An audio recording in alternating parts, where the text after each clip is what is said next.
Hey there, welcome back to our channel. Today, we're diving into a question that's puzzled people for ages: what came first, the chicken or the egg? From an evolutionary point of view, the answer is quite fascinating. Imagine a bird that's almost a chicken but not quite. Let's call it Bird X. Over time, as Bird X's family tree grows, small changes happen in their DNA, just like how you might look a bit different from your grandparents. Then, one day, a tiny change, like a genetic switch flipping, happens in Bird X's DNA.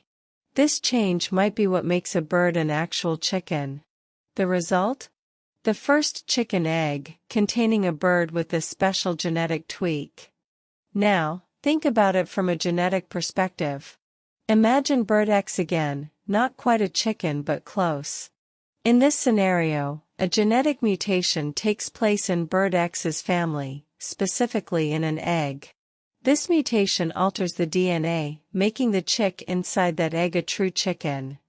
So, whether you look at it from evolution or genetics, the egg, holding the first bird with true chicken characteristics, came first. The chicken or egg riddle shows how nature gradually changes over time. There's no sudden chicken moment. Instead, it's a slow transformation through generations. And that's the answer to this age-old question. If you found this video exciting, be sure to give it a thumbs up, subscribe for more fun explanations, and let us know in the comments what other mysteries you'd like us to crack. Thanks for watching.